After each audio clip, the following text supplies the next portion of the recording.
New Orleans. Late at night, the kind of night where the air feels thick enough to hold secrets. Streetlights buzz. The river groans. And somewhere in the distance, a lone trumpet plays a note that don't belong to the living. My name is Obasi Baptiste, but folks around here just call me Bays. I was born in the 9th Ward, raised on gumbo, gospel, and the kind of stories that make children sleep with the lights on. My grandmother, Mama Saad, came here from Nigeria long before I took my first breath. She brought her language, her strength, and her gift. And when she passed, that gift fell to me.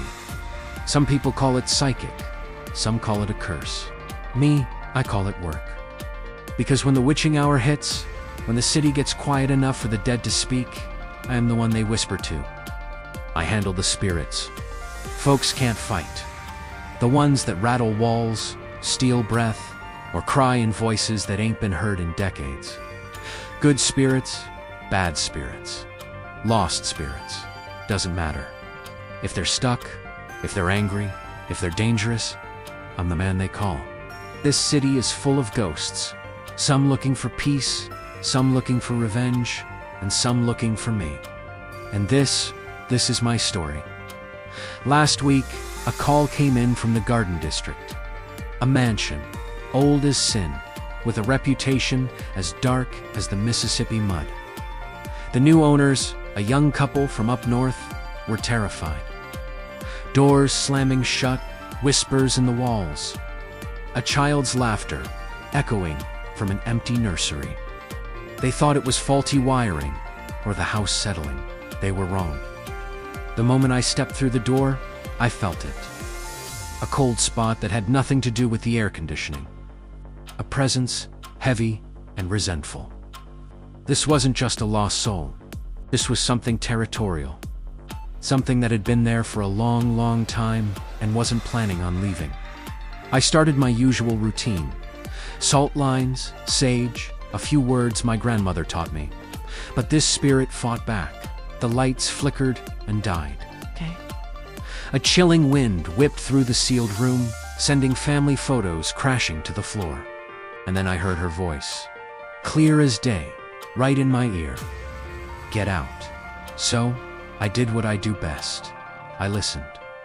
I dug into the history of the house, spent hours in the city archives, poring over brittle, yellowed documents. Turns out, a young girl named Elodie had lived and died in that house over a century ago, under tragic circumstances. She wasn't malicious, just heartbroken and alone, lashing out at anyone who tried to take her home away.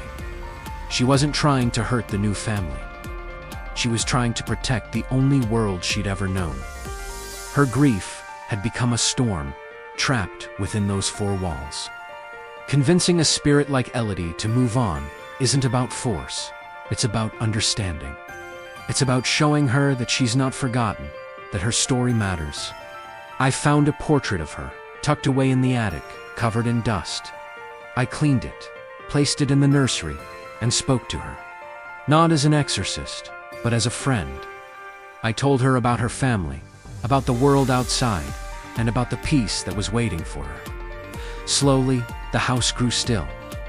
The oppressive weight lifted, replaced by a quiet sense of calm. The cold faded, and for the first time in over 100 years, the mansion felt like a home again. The family could finally breathe, and Elodie, she was finally free. This city is a tapestry of such stories. Every cobblestone, every wrought iron balcony, every shadowed alley has a voice. From the vengeful pirate spirits down by the French market, still guarding their buried treasure, to the lonely jazz musicians who play their phantom tunes in forgotten clubs, their memories linger. My job is to be the bridge between their world and ours. It's not always as simple as talking a spirit down. Sometimes it's a battle, a test of will against things that have nothing left to lose. I've faced entities born of rage, of sorrow so deep it warps reality. But no matter how dark it gets, I remember what Mama Saad told me. Every soul deserves to be heard, Bays. And every story deserves an ending. That's why I do this. Not for the money, not for the thrill, but for the stories, for the peace, for the delicate balance between the living and the dead in this city I call home. This is just one night, one ghost, one story. There are countless others. And as long as the spirits of New Orleans have something to say, I'll be here to listen. So, if you're interested in hearing more about the city's hidden side, the tales that the tour guides won't tell you, make sure to subscribe and hit that notification bell. You never know whose story we'll uncover next. Thanks for watching.